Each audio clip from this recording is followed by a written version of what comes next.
special room chat here. Welcome to the afternoon session and the kickoff of that. We're here with BMO and LAFC to talk about a partnership that's kind of been going for about 2 years now. Well, this is the second season. It's an honor for me actually to be hosting this panel. We were just talking off stage. I worked with the MLS in my previous role at IMG on international media rights and distribution, and we saw several franchises launch in that time from New York City, from Atlanta, Charlotte, obviously into Miami. But the one that always stood out for me was LAFC. An incredible story for those of you that don't know. Coming out of Los Angeles as the second franchise to break the market. Obviously Galaxy had been there before and Chivas had tried and unfortunately didn't succeed. So what we see now in Los Angeles with LAFC and the Galaxy being able to fill the Rose Bowl, 80,000 people quite regularly, really led to what is now known as probably rivalry week, frankly. And I think that's a real privilege to be here to hear this story and this journey. So welcome to Natalya and to Ryan from LA and Shelley and Peter from BMO. So Shelley, we're going to kick off with you, if I may. Okay, sure. So last year you entered a groundbreaking deal with LAFC. It's a 10-year partnership. Can you tell us why LA? Yeah, for sure. I'm going to start at the beginning because I think there's probably people in this room that don't know BMO. So we are a more than 200-year-old bank in Canada and a roughly 40-year-old brand in the US, which was primarily concentrated in the Midwest up until last year when we expanded into the West through our acquisition of Bank of the West. And that expansion was primarily into California, and a very, very important market for us within California was LA. So as a marketing organization, we had a pretty huge job to do. In this new footprint, we had to introduce ourselves to a consumer base that largely had no idea who we were. So we had to explain that we are a bank, that BMO is a bank, how to say our name. It's BMO, not BMO. Explain our value proposition and what we were bringing to the market. And in doing that, we had a robust integrated marketing plan. And the cornerstone of that plan in LA was the partnership of the naming rights of BMO Stadium and LAFC and Angel City FC. And if you think about what it takes to make a really, really big splash in a new market, one way to do this is to put your name in giant letters on a building that you can see from the airplane window. But we are not in the business of just throwing our name on things and letting that do the heavy hitting. We also wanted to be very intentional about how we entered this market from a community perspective, and that is where LAFC has been such an incredible partner as they have grown an incredibly engaged fan base over the last decade. So it was a no-brainer for us to find a partner that was going to help us be able to show up like them right away. We had a very serendipitous opportunity to come together to extend a platform that has worked really well for us in Canada. We're the Bank of Soccer in Canada. We partner with all 3 MLS teams up there. Some of you guys are here. Hi, see you up front. As well as we have a grassroots national local soccer program. So that marrying of the professional with the community was a platform that we were able to extend to LA with the partnership with LAFC. I had the benefit of inheriting this partnership. I started in my role earlier this year, so I was not at the table for the initial conversation. So I'll hand it off to my colleagues here, the people that were truly in the trenches as the deal was being done. Hi everyone. So my name is Ryan Bishara, head of revenue and strategy for LAFC. Been with the club for about 9 years. Had the fortune of meeting Peter and team about 2 years ago when we were getting this process started to do something that was transformative for BMO and also for LAFC, because it was a new reframing after COVID for our stadium and taking it to the next level.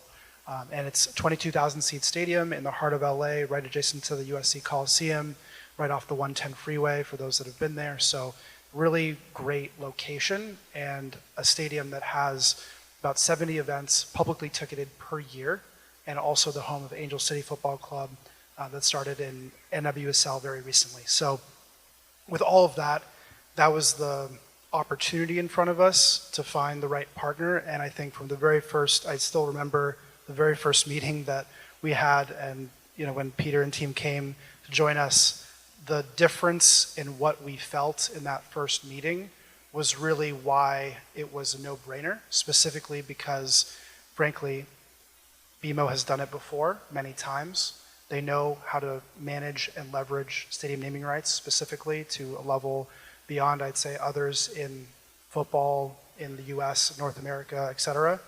And even globally, I'd put them pound for anywhere. And that was really attractive because ultimately, to be the most sophisticated version of ourselves, we also wanted to make sure we had a partner that would grow with us and take us to another height. And that was definitely what we felt from the conversation, which we'll get into in more depth. But I'd love Peter to add to that.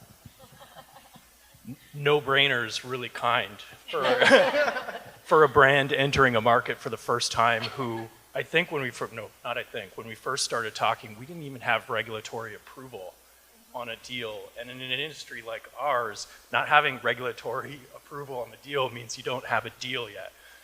So we started the conversations and we took them seriously from our side from day one because we recognized an alignment of values right out of the gate. And I think it's hard to overstate the importance of naming rights for a brand like ours who had that daunting challenge that Shelley was talking about. How do we introduce our brand to a market like California, to a market like LA, where there's two of everything, right? You're competing for attention against Hollywood and theme parks. It's tough, it's challenging.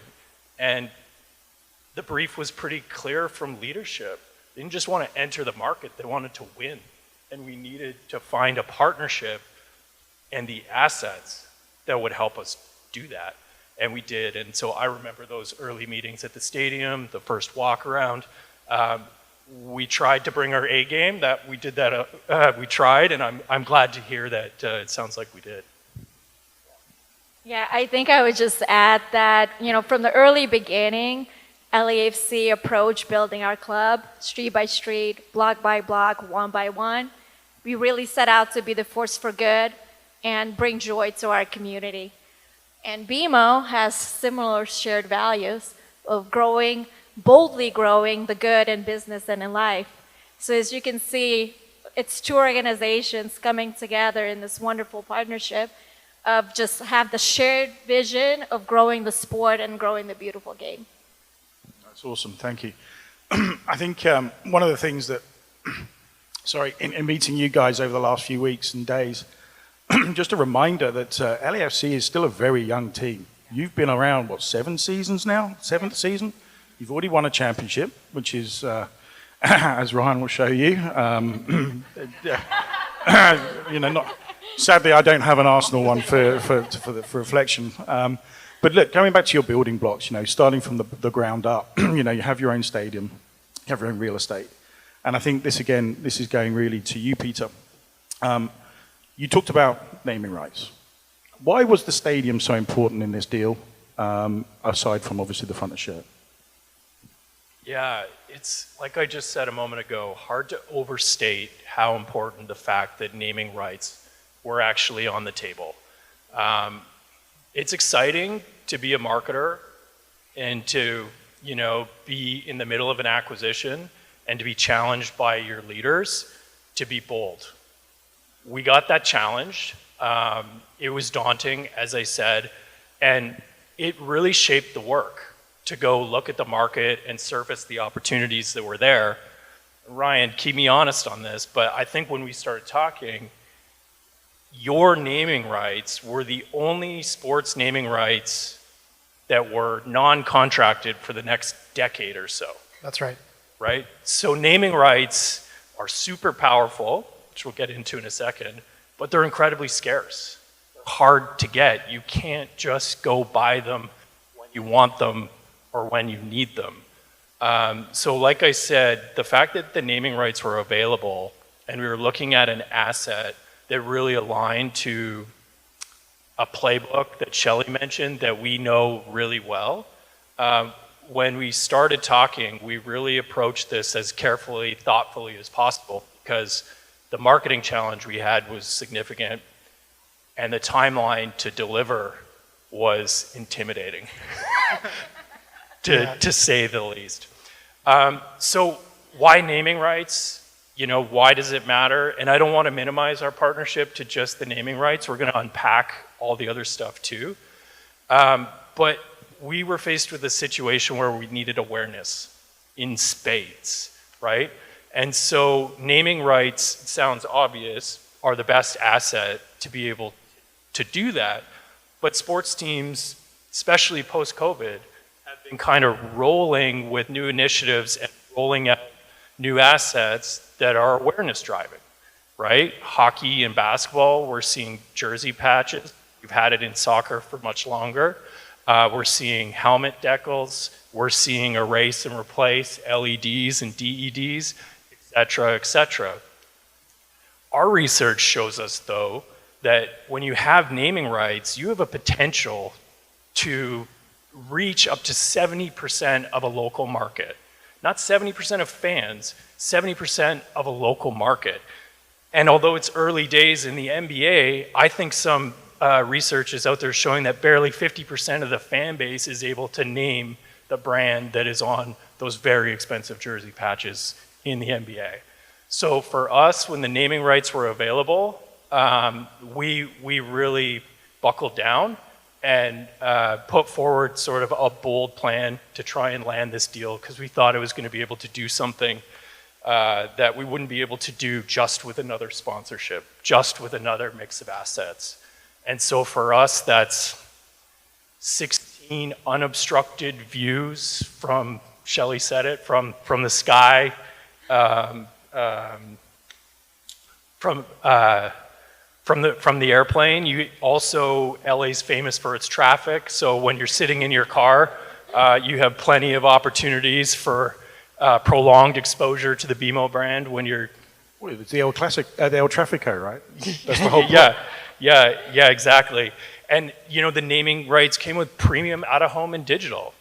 And we were in a position where we needed a lot of out-of-home. We needed to complement that integrated marketing plan. So, you know, for us, the naming rights are an important feature because it's mission accomplished on brand exposure and awareness. But the partnership offers so much more than that. And, you know, from the tracking that we're doing and the early days of the track, we know it's working. So our launch event, shout out to Amy Potter, Matthew Herrick, Cassie Pruitt, all the BMO people, Jennifer Carley's brand advertising people, all the people that helped us pull this off and launch this partnership, we hit the ground sprinting. We delivered, go ahead. Yeah, well, I will just add to the impact and the measurement piece because sponsorship attribution is hard. I feel like I don't need to say that in this room. But we have an interesting case study in the fact that we did this marketing launch across other similar to LA markets. We'll use San Francisco as an example, with the absence of a sponsorship in that market, and we're outpacing them in awareness. So we know that of all of the different tools that we have, this is a really, really powerful one. You go ahead. I was just going to add that everything that they've been sharing the last few minutes is why we were so excited specifically to partner with BMO for the stadium, because ultimately the level of sophistication related to thinking about measurement, realizing that it's deeper than just the signage opportunities that exist and that there's a community impact and a force for good, growing the good for business, et cetera, that we, and for the game that we got to do together, that is really what deepens that connection with fans and ultimately is why we were able to make this sprint in record time, happen in advance of last season. And that ethos and connection is really what made it sing from the very jump, and why we've really together been doubling down on it even this year. So we're really excited about that. And just, I'll share a quick anecdote that came to mind. And it's, Shelley talked about serendipity. We talked about the speed of the pace that we had to get this done. We're seeing it in the data that it's working, which is great. But one of the proof points that I like to look back to was Labor Day weekend last year, and it was Inter Miami's first visit to LA. It also coincided with the conversion, the full conversion, right, of all those Bank of the West branches to BMO branches. And you need a long weekend to be able to do that, apparently, with banking acquisitions, because a lot can go wrong. It's hard to flip the switch. So we had an entire war room dedicated to monitoring social media, buzz, all those things, because so much could go wrong, and we wanted to stay in front of any issues. Well, that night at BMO Stadium, when it was 22,000 packed, I think 40 or 50 A-listers, Prince Harry, a lot of stuff going on, the war room started buzzing. And they thought, oh no, what did we break? What didn't go right? What went wrong? Well, the reality was there was a soccer match happening. And it was happening at BMO Stadium, our new home. And it's a great little marker for us that shows it was bold, but it was the right play for us at the time. I would just like to add that I'm most proud of how well we brought the community to BMO Stadium since we kicked off our partnership. There's so much commitment from both LAFC and BMO to give back to the community of Los Angeles. And there's several community programs that we've kicked off at BMO Stadium that welcome that community, including Match Access. We host nonprofit groups such as Para los Niños, I Have a Dream Foundation, Rainbow Labs, all from very diverse backgrounds. And we bring them and give them an experience that they normally would not have. Transportation, tickets, food, meet and greet with players to be able to kick a ball after the game. It's priceless. It's something they'll remember forever. This year, we proudly kicked off the inaugural LAFC Unified Team, which is in partnership with BMO and Special Olympics. We hosted a signing day at BMO Stadium for them, which was so special. Our co-president, general manager, John Thorrington was there, club legend, Giorgio Chiellini. Our LAFC captain, Elias Sanchez, welcomed all of these athletes and unified partners. They signed a contract on the pitch, put on their uniform, had a media day like a normal player would. To experience that for the community was memorable. We host BMO Small Business Spotlights. We've honored over 22 small businesses. They've had a chance to come set up an activation booth pre-match at the stadium to be able to showcase our business. We honor them at halftime. We promote them on social media and newsletter and really give them the platform to grow their business. And that's just some of few programs that we do together with BMO and LAFC that we're really proud of. That's great. I mean, talking about brand alignment, and I'm going to kick this off with you, Ryan.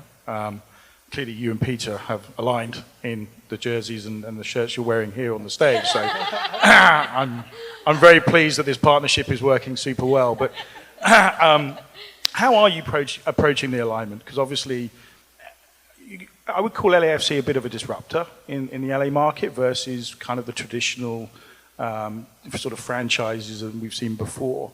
Obviously, the fan base is pretty wild. You know, dare we even say similar to Raiders in style. But no, going back to that, how do you see the brands aligning? It's a long-term deal. There's a lot of football and soccer, should I say, going on over the coming 24, 48 months here. How do you see this alignment working, and how are you approaching that as you sort of start this partnership? Yeah, so I think the great thing in terms of our alignment is that from day one, we had the vision that you just described of what's to come in mind from that very first meeting, and we both had a clear idea of how we wanted to capitalize on it in terms of community impact, like everything Natalya just shared that we're starting to make great progress on, but also do the things that are the right things to do when no one's watching, and having that authenticity and genuine connection to each of the communities that we connect with, whether it's the football audience, both men's and women's, or the concert audiences that come through BMO Stadium, 20 plus shows per year, and making sure that every time they're coming to BMO Stadium or seeing all the activity that's happening around the stadium from the freeway and the streets, all of that is intentional and has a purpose that's bigger than just communicating a message about we're here in the city and the market. It's because we're here in this together to grow the game. And ultimately, because we had that mutual connection top down everywhere across the whole organization, we were able to make record time with the changes we need to in advance of the 23 season to be able to launch this properly. And that work continues on a day-to-day basis together every single day, whether it's launching a debit card together and having the benefits aligned for what our fans need just as much as what BMO needs to be able to drive conversion and also usage of those cards. All those things, all those attributes, all deal points, but ultimately a part of this larger strategy in terms of commercial business, small business, and the fans on a day-to-day consumer basis. All of that helps with growing the game for football globally for years and decades to come. It was, I'm sorry, I'll jump in here. It was quite memorable experience for me professionally to bring to life BMO partnership. I remember hosting Peter and the BMO leadership team at the MLS Cup in 2022 when I would introduce them as my friends because I couldn't talk about what we were about to announce. We were so intentional and we wanted to honor that everything that BMO was going through with acquisition of Bank of the West, that it was a very small group of us that were keeping this secret, as we called it, Project Avocado, to bring it to life. And thanks to Peter, I survived our PKs to the championship. Thanks for all the pats on the back. And I would say that, it was for us very important that we celebrated our new partnership with all the different elements of LAFC and BMO community. I remember that, as soon as we knew that the announcement date was locked in, we were ready to go. First thing we did was host a town hall for LAFC and BMO employees. Virtual town hall, we jumped on and we made sure that they heard the news first about this groundbreaking partnership. And then we were sprinting to kick off, the home opener and making sure the signage was in place and everything went up on time, quite record time there. And, we hosted a long day of events at BMO Stadium to really celebrate that with our community. We started with the press events where our ownership team, including Magic Johnson, and everybody were there to welcome everybody to BMO Stadium. We hosted 50 students from LAUSD for the honorary first kick on the pitch of BMO Stadium. And then we had a luncheon for Bank of the West employees, make sure that they as well had a special moment. And last but not least, we hosted a town hall with our supporters, the 3252, for them to really meet and get to know BMO as our new biggest partner. And we surprised them with a really fun drone show that they loved.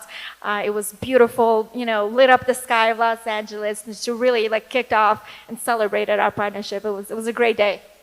Fantastic. And what about from BMO's side? How are you approaching this? Well, I think you can see there is truly a philosophical alignment amongst our two brands. And I think at our core, our commonalities are, for us, our customers and your fans are at the forefront of every single thing that you do. We are both very, very committed to the community, and we're very, very intentional about building out our distinctive brands. And so for BMO, what that has looked like from a marketing perspective is, over the years, the creation of a brand construct that is unmistakably BMO. It's our colors, it's our tone and voice, the way that we are very human in conversation. We have a reoccurring character in all of our marketing. It is, we call him the BMO guy. He's played by actor Lamorne Morris, and he personifies the experience of banking with BMO. And he takes a subject that can be, kind kind of serious and makes it really approachable for consumers, and does it in a way that has this really sophisticated wit and humor. And so that is the foundation of what our brand stands for. And then when we're partnering with a brand like LAFC, we had a really unique opportunity with our front of jersey launch, front of kit launch. LAFC approached us and said, we'd love to offer up one of our owners to do the launch content, Will Ferrell. And so, you know, for another bank, that might be a little bit of a stretch to work with Will. Nobody says no to Will, but for us, it was a really nice extension of our brand tone because we had that foundation of humor already. And it's a really good example and representation of when two brands can come together, kind of bring the best of both, and really win the moment. I mean, it was like more than a moment. It was a full media cycle and a really good example of what that partnership looks like when it comes to life. And I think we can show you what it looks like if we can just cue up the tech.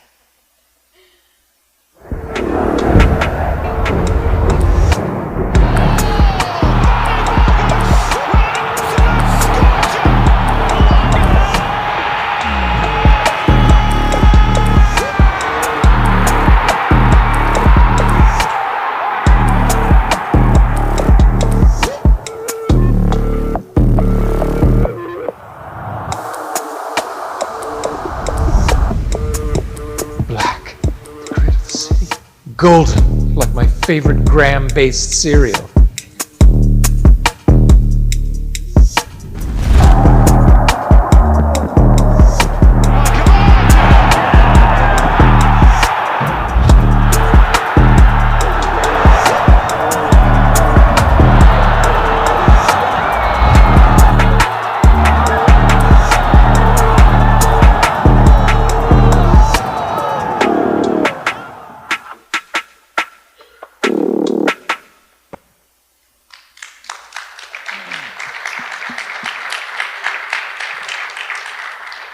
I mean, that really is incredible. A 7-year-old sort of franchise, and then I will ask you, how long exactly did it take to convert all the branding across? Because you keep alluding to how quickly it was. I mean, how quickly are we talking? We kicked off January 22nd, 2023, when we were ready for home opener. March 3rd? I'm so happy I was not in this job at that time. Sounds right. It was quick. We had fun. Well, that's phenomenal. Well, congratulations to everybody. And I think this is a good segue into sort of asking you at BMO, and I'll probably start with you, Peter, here, actually. In Canada, you're kind of now known as the Bank of Soccer. And obviously emerging into a market like LA, coming from, you know, the East Coast to the West Coast is a very different thing altogether. Why is this long-term investment so important to you, to the bank, and how are you looking at soccer specifically as the footprint for you guys now? Yeah, thank you for that. I think to understand BMO and Bank of Soccer, you kind of have to understand where we come from, right? And Shelley mentioned we're a Canadian bank, so you kind of have to understand the Canadian sponsorship industry. There's a lot of similarities with the Canadian sponsorship industry to the US market here where we are today. There's a lot of differences too. One of the differences is that there just aren't as many tier 1 sports properties or assets in the Canadian marketplace as there is down here. And so what that leads to in our category, financial services and retail banking, is a lot of long-term incumbent deals with those marquee professional sports properties. And you pair that too with, I think this traces back to around 2010 when the Vancouver Olympics were happening, where the industry got really focused not just on defending product categories through exclusivity, but also on recognizing the power of storytelling and themes and wanting to build protection around stories as well. In 2010, that was actually the launch of P&G's Thank You Mom campaign, which has been sort of the spine of their Olympic program for a very long time. And so all of that combined means that us and our competitors have used sport and sponsorship to create contrast and distinction and carve out an ownable space. And for us, it's been soccer. It's been soccer for about 20 years, coming up on 20 years now. So long before any of us have been involved on the BMO sponsorship team. So over those decades of experience, we've developed the playbook. We have 3 MLS clubs in Canada. We're the #1 associated brand with MLS in Canada. That's ahead of Adidas. We've reached almost like endemic status. It's what we're doing in the professional game, but also what we do at the grassroots community level.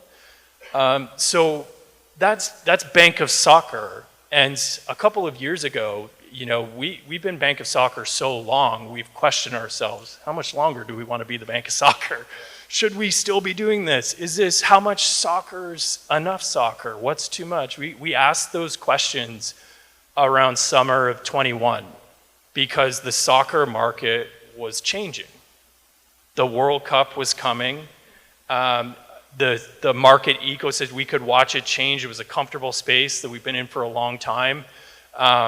And we started to see more deal activity. We started to see more interest from competitors. We started, to realize, like most people, that Canada was going to qualify for Qatar 2022, a full cycle ahead of anybody having them qualify. So at that time, we kind of redoubled our efforts and said, this moment's coming. We have the best asset mix. We have the equity. This can be a bit of a superpower right now for us. Now's not the time to retreat. Now's the time to get our elbows up a bit, make sure that we have the assets that we think we need to have to make the most out of the opportunity that's coming. And we've been just trying to ride the wave ever since. But I want to add one more thing, and I'll ask Shelley to weigh in on this. There's a bit of a misconception out there that's a challenge for us. Like, soccer's core to our identity. It's not the only thing we do, and it's not who we are. And we as a brand have been, very active and aligned with some of the best sports sponsorship assets across North America. Yeah, absolutely. I think soccer is an incredible platform for us, and the fact that we were able to take that platform to California has just paid off in dividends. But if you look at the rest of our portfolio, we do have nice diversity across sport. So for us, especially in the US, we look at our brand regionally, and within the markets that we show up, we want to align with the best and the brightest across that footprint. And so we have, in Chicago and Milwaukee, really long-term deals with the NBA and the NHL. So we are very proud of our diverse portfolio, as well as the really strong platform that we've built in soccer, specifically in Canada, and now with you guys. That's great. And so I'm going to throw it to Natalya and Ryan now.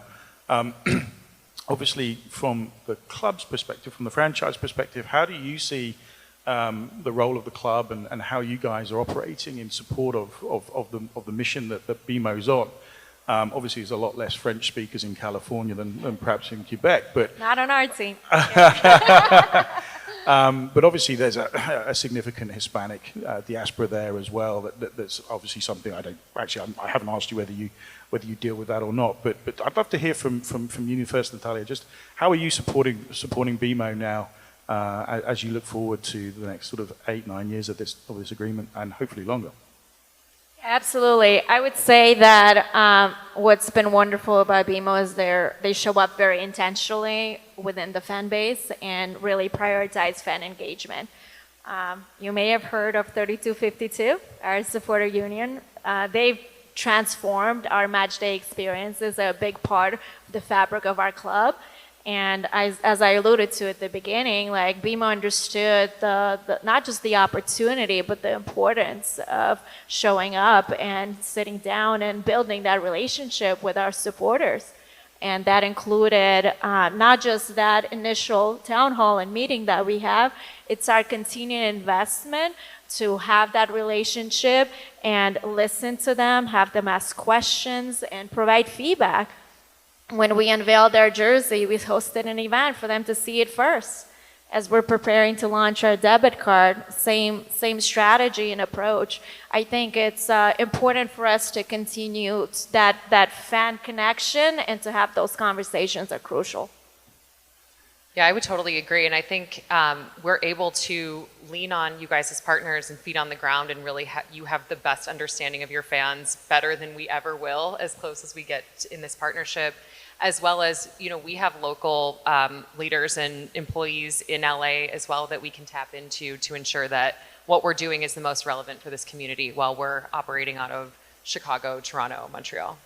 Yeah, and as long as we are staying committed to helping BMO humanize their brand with our fans and our attendees every single day, and staying very true to that consistently throughout the partnership, no matter how the objectives and the goals may change by different business line or by different community vertical or different event or marquee moment in our history with football growing so quickly, then we are maximizing our relationship and also all the assets that we created together and invested in together to showcase this amazing story and put this partnership at the pinnacle of Major League Soccer, football, be the pinnacle that people can strive for, and other properties can do as well.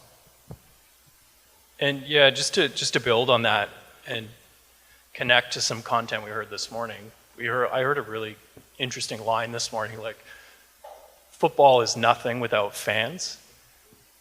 I think in our case, soccer is nothing without supporters. The LAFC supporters, like, they are the heartbeat, right, of the stadium. And for me, when we first started talking, we first visited the stadium, like, I got really nervous about how blue was going to meet black. And Shelley and I have talked about this stadium as a billboard. And as marketers, it's a billboard. As a supporter, as a fan, it's a cathedral, right? That's their language, not mine. And so we, with a lot of trust, worked really carefully together on trying to figure out, okay, what does our brand stand for? What does yours stand for? Where do we sort of come together, and how do we make that work? And I think we did it in a really special way where you can see the building does carry our blue and our red, but the kit honors the black and gold, and finding those balances. And at that event that Natalya was talking about, it really hit home for me when one of the supporters said, hey, you guys have done more for us, today than the other naming rights partner has in a number of years. So, fantastic. So, the board is now up. We've got an 8-minute of injury time to go. So, I can kick off with you, Ryan, actually. There's a lot of growth in this country, especially. New franchises launching. I know there's a couple in the crowd that are looking at future franchises, not just in the men's game, but in the women's game as well. And obviously, there's a USL as well as an MLS and NWSL. How do you, and what advice would you give to those franchises in finding this kind of partnership? Because it's not an easy business. I spent a long time at IMG, and I've got a former colleague in Scars. Yeah, I've got a former colleague. It's a lot of work. It's a lot of time. So how would you go about advising the future franchise and even existing ones on finding partnerships like this? Definitely. So great thing is that taking the clock back a bit, 7, 8, 9 years, consider where MLS was and where it is today in a few different ways, and then I'll answer the question about how to go about it most effectively. When you think about it, back in 2017, 2018, partnership revenue across the entire league was half of what it is today. So you can quickly see that growth. And then on top of that, on the broadcast side, we were in a place where every single team had a disparate, linear, local broadcast deal. And the national broadcast was also on various different channels at all times. So as a fan, as someone who wants to get into soccer potentially, learning about the clubs they can follow, and ultimately for our brand partners that are investing and carrying the league truly, it came a long way when now, many years later, we're all in one place and it's truly global, and we can actually track to the individual user where the view is coming from, for how long, to what level, etc.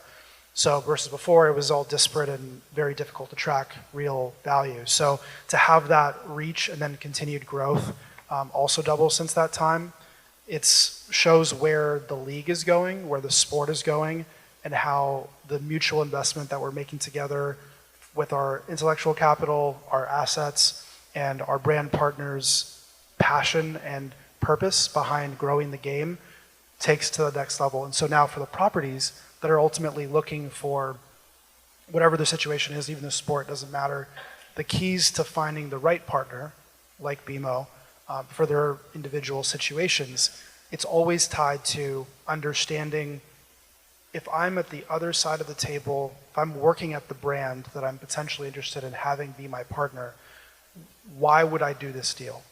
Like, what are the like, try to be the CMO, try to be the CEO of that company. What are the objectives that that brand has, and how does that connect to what this club or team or sport is doing?